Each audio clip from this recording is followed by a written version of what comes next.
కొద్ది నిమిషాలు. రెండో మాట పరిశుద్ధ గ్రంథం నుండి 23వ అధ్యాయం లూకాసు వార్త 43వ వచనం కదండి. అందుకు ఆయన వారితో, నేడు నీవు నాతో కూడా పరదైసులో ఉండు అని నిశ్చయంగా నీతో చెప్పుచున్నాను అని. రైట్. ఈ మాట మనం గమనిస్తే 4 సువార్తల్లోనూ ఈ సన్నివేశం ఉంటుంది. కానీ యోహాను సువార్తలో ఏముంటుందంటే అందరూ అపహాస్యం చేసేది, ఈ శిష్యులు కూడా ఈ ఆయనతో పాటు సిలువ వేయబడిన వారు కూడా అపహాస్యం చేశారు, నిందించారు అని ఉంటుంది. నువ్వే రక్షకుడు అని చెప్పుకున్నావు కదా, అలాంటప్పుడు నువ్వు రక్షించుకుని మమ్మల్ని కూడా రక్షించవచ్చు కదా అని ఇద్దరు దొంగలు అన్నట్టే ఉంటుంది. కానీ ఎప్పుడైతే యేసు ప్రభు మొదటి మాట పలికారు ఏమండి, ఇప్పుడు ఈ సైనికులకి లేకపోతే ఈ ఎవరాళ్ళు వీళ్ళిద్దరు ఏమంటారు, దొంగలు, ఆయనతో పాటు సిలువ వేయబడిన దొంగలు అంతా తెలుసు, యేసు ప్రభు గురించి అంతా తెలుసు, ఆయన పట్టుకున్న తీరు తెలుసు, ఆయన్ని హింస పెట్టిన తీరు తెలుసు, అర్ధరాత్రి నుంచి 9 గంటల వరకు ఆయన హింసించిన తీరు తెలుసు. ఇంత హింసించిన ఆయన పరిశుద్ధుడని కూడా తెలుసు కదండి. ఆయన నీతిమంతుడని తెలుసు. ఎందుకంటే వీళ్ళు పూర్తిగా వీళ్ళ ఇన్ఫర్మేషన్ వీళ్ళ దగ్గర ఉంటుంది, బందిపోటు దగ్గర ఇన్ఫర్మేషన్ అంతా ఉంటుంది. కాబట్టి అన్ని విషయాలు తెలిసిన అందరితో పాటు ఈ వీళ్ళు కూడా నిందించారు. కానీ ఒక దొంగ మాత్రం, నేరస్తుల్లో ఒకడు, నేను ఈ మాటలు చదువుతున్నాను. ఎప్పుడైతే ప్రభు మొదటి మాట అన్నాడో సిలువ మీద మొదటి మాట అంటారు కంటే అప్పటికే రాత్రి గమనించండి, రాత్రి అంతా నిద్ర లేదనుకోండి, ఎలా ఉంటుంది మన పరిస్థితి కదా. ధైర్యం ఎంతో గంటైనా పడుకుంటే పర్లేదు, కానీ అంత గంట పడుకునే అవకాశం ఇవ్వలేదు. అర్ధరాత్రి ప్రార్థన అయ్యింది, వాళ్ళు వెళ్ళారు, ప్రార్థన చేస్తారు, వచ్చి పట్టుకున్నారు, అక్కడి నుంచి ఈడ్చుకెళ్ళిపోయారు. ఇదంతా జరుగుతున్నప్పుడు వెరీ టైర్డ్. అంత మాత్రం కాకుండా అప్పటి నుంచి 9 గంటల వరకు మొత్తం ఆ దారంతా ఈడ్చుకుంటూ పోయి రక్తం కారిపోయింది. అలాగ సిలువ మీద నిలబడి అంత హింసించి ఈ రౌండ్ అర్ధరాత్రి నుంచి ఇప్పుడు సుమారు అవ్వచ్చు 12 అవర్స్ కావచ్చు, ఈ లోపు హింసిస్తున్న వారందరినీ జ్ఞాపకం చేసుకుంటూ వీళ్ళు ఏం చేస్తున్నారో వీళ్ళకి తెలియదు, తండ్రి వీడిని క్షమించండి అంటే ఒక్కసారిగా అందులో నాకు దొంగకి పిచ్చెక్కింది. ఇదేం మాట, ఎంతగా హింసిస్తుంటే వీళ్ళంతాను కదండి, ఎంతగా చాలా దారుణంగా హింసిస్తుంటే ఏమన్నాడినా క్షమించమంటేంటి, ఈయన మనిషి కాదు. అప్పుడు తనలో గొప్ప పశ్చాత్తాపం కలిగింది. నేను చదువుతున్నాను ఆ మాట చూడండి, 39 నుంచి 23 అధ్యాయంలోనే లూకాసు వార్త. వేలాడబడిన నేరస్తుల్లో ఒకడు ఆయన దూషించు, నీవు క్రీస్తువు కదా, నీవు రక్షించుకొనుము, మమ్మల్ని కూడా రక్షించుమని చెప్పాను. అయితే రెండో వాడు వాడిని గద్దించి నీవు అదే శిక్షా విధిలో ఉన్నావు కనుక దేవునికి భయపడవా? ఎలా నువ్వు అదే శిక్షలో ఉన్నావు, నువ్వు నిజంగా నేను యోగ్యులమే, మనం చేసిన పనికి తగిన శిక్ష అనుభవిస్తున్నాం. కానీ ఆయన చూడండి ఏమంటాడు, అదే శిక్షా విధిలో ఉన్నావు, దేవునికి భయపడవా? మనకైతే ఇది న్యాయమే. ఏంటండి, మనకైతే ఇది న్యాయమే, మనం చేసిన వాటికి తగిన ఫలము పొందుచున్నాము, కానీ ఈయన ఏ తప్పిదమును చేయలేదని చెప్పి ఏమండి తనలో కలిగిన మార్పు ఏమన్నాడు, నేను పాపిని. ఏమన్నాడు ఇప్పుడు, నేను పాపిని, నేను పాపానికి తగిన శిక్ష నేను అనుభవిస్తున్నా, నన్ను ఎంతగా హింసించినా పర్లేదు, కానీ ఆయనలో ఏ పాపము లేదు, ఆయన నీతిమంతుడు. కానీ ఇంతగా హింసించారు, అలాంటి హింసించిన వారందరినీ క్షమించిందని ప్రార్థన చేస్తాడే ఆయన దేవుడి కుమారుడు. మనకి యోగ్యత, మనం యోగ్యులమే ఈ శిక్ష భరించడానికి అంటూ ఆయన చెప్పిన మాట మనం గమనిస్తే మనకైతే ఇది న్యాయమే, మనం చేసిన వాడికి తగిన ఫలం పొందుచున్నాం, కానీ ఈయన ఏ తప్పిదమును చేయలేదని చెప్పి ఆయన చూచి, యేసు నీవు నీ రాజ్యంలోనికి వచ్చినప్పుడు నన్ను జ్ఞాపకం చేసుకో. ఏమంటాడు అంటున్నాడు కదా, యేసు నీవు నీ రాజ్యంలోకి వచ్చినప్పుడు నన్ను జ్ఞాపకం చేసుకో. ఏం ఒప్పుకుంటాడండి, పాపిలను ఒప్పుకున్నాడు, ఇంకేం ఒప్పుకుంటున్నాడు, దేవుడు తన రాజ్యంతో వస్తాడని ఒప్పుకుంటాడు. ఒక వ్యక్తికి రక్షణ పొందడానికి ఏం కావాలండి,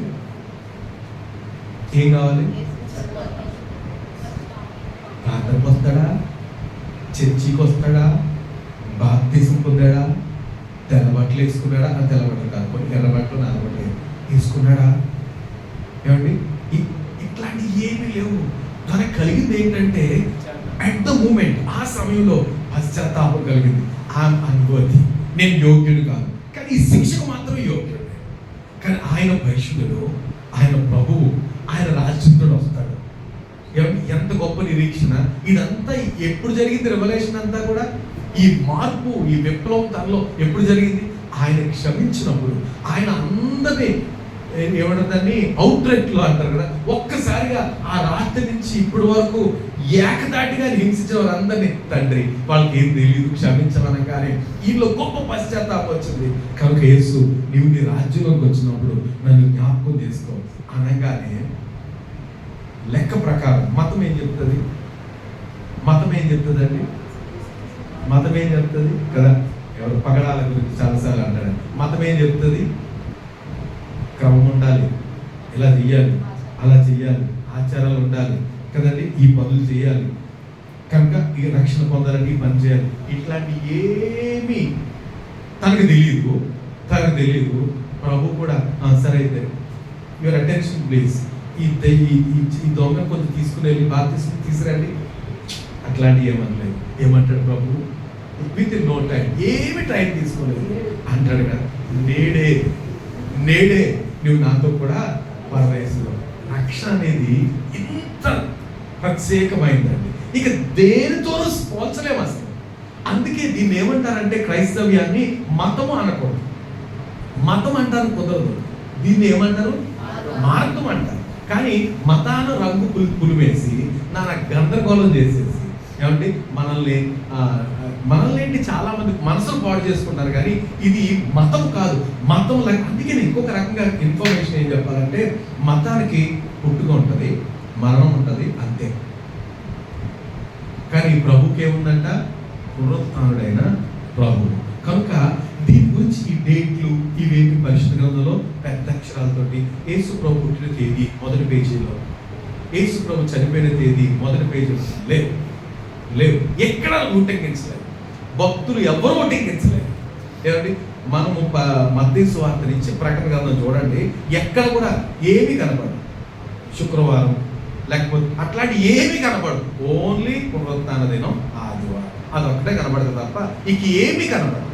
రైట్? కానీ మనం ప్రభు అన్నాడు, నా మరణాన్ని జ్ఞాపకం చేసుకోండి.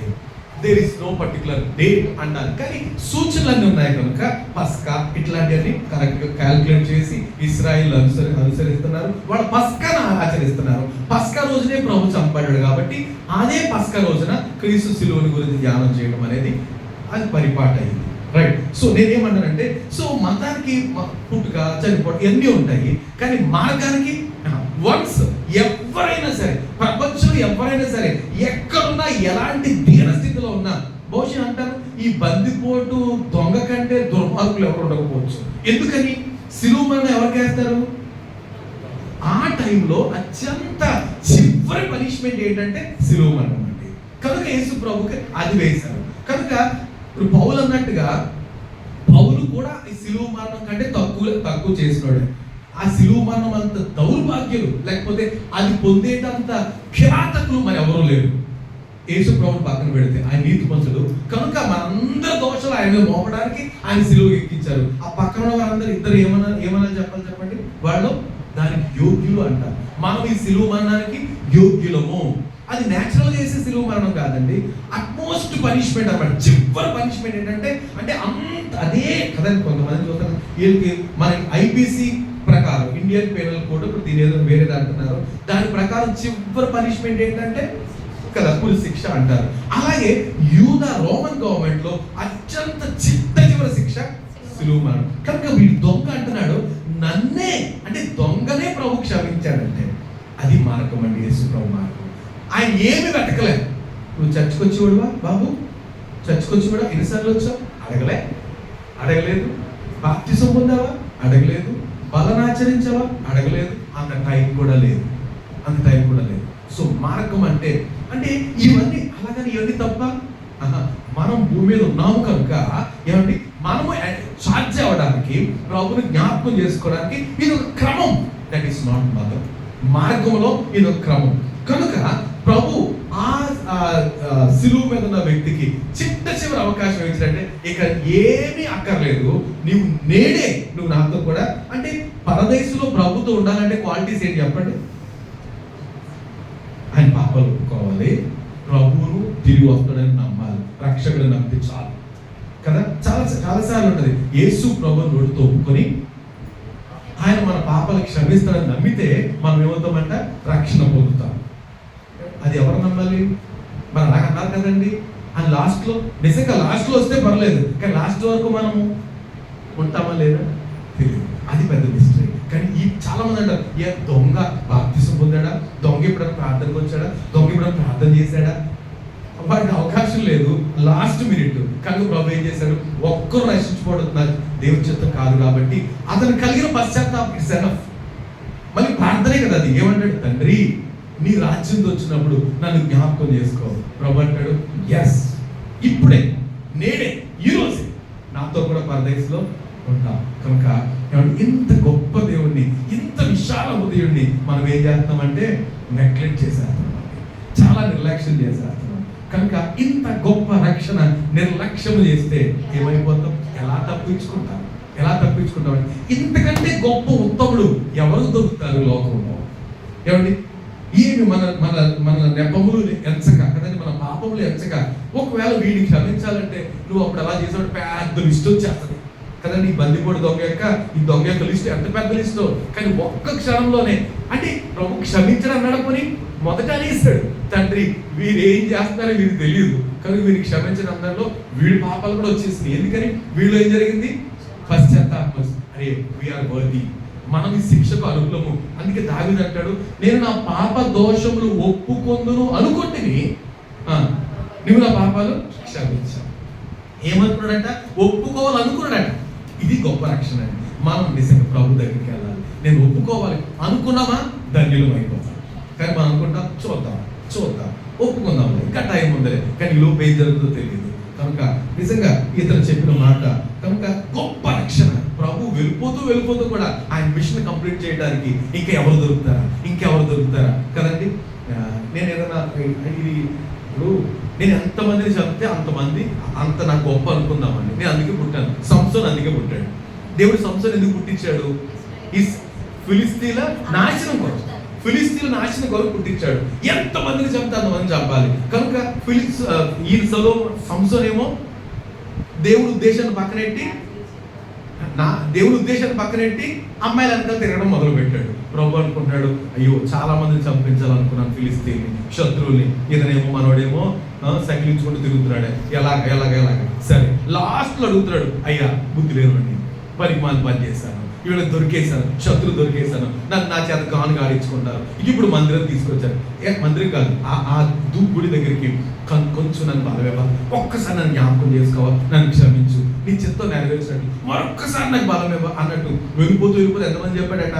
తన జీవిత కాలంలో ఎంతమంది ఫిలిస్తీన్లు చంపాడో దానికంటే ఎక్కువగా శత్రుని నాశనం చేసి అప్పుడు వెళ్ళాడండి. ఇక్కడ ప్రభు ఎందుకు వచ్చాడు?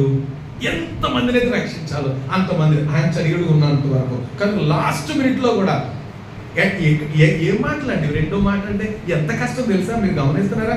12 hours అండి సిలువ మీద ఆయన అప్పటికే డిహైడ్రేట్ అయిపోయింది బాడీ, మంచినీళ్ళు ఇమ్మంటే ఇవ్వలేదు కదా. ఇలాంటి పరిస్థితుల్లో అయినప్పటికీ ఆయన మాట్లాడతాడంటే ఎంత వాల్యుబుల్. మీరు గమనిస్తే ఈ 6-7 మాటలు ఒక సువార్తలో దొరకవు. క్రోడీకరించి 4 సువార్తలోంచి తీసుకోవాల్సి వచ్చిన 7 మాటలు. ఏమంటే క్లియర్గా అంటే మొదట వాళ్ళు గమనించాలి. తర్వాత అమ్మో ఈ మాట పలుకు అది క్రోడీకరించి 7 wordsగా ఎంతో విలువైన మాటలు. ఎంత నిరీక్షణకు మన మీద ఎంత బాధ్యత. ఈ మాటలు ఎప్పుడు మర్చిపోకూడదు. మొదటి మాట ద్వారా గొప్ప క్షమాపణ, రెండో మాట ద్వారా ఏంటంటే గొప్ప రక్షణ. ప్రభు యొక్క కృపను మనం పొందడానికి దేవుడు ఈ ఆయనతో పాటు వేయబడిన దొంగలకు ఇచ్చిన రక్షణ, నేడు నీవు నాతో కూడా పరదేశంలో ఉంటావు అనే గొప్ప రక్షణ ప్రభు ఇచ్చిన దాన్ని బట్టి మనం ప్రభుని స్తుతించాలి. ఏమంటే అంటే ఒక్కటి నేర్చుకోవాలి, మనం గమనించాలి. ఇప్పుడు వీళ్ళు సువార్త చెప్పినా ఇతను మనకు లేవలేడు, ఇతనికి బాప్తిస్మం ఎలా ఇస్తాం కనుక ఇంకంతే. అక్కర్లేదు.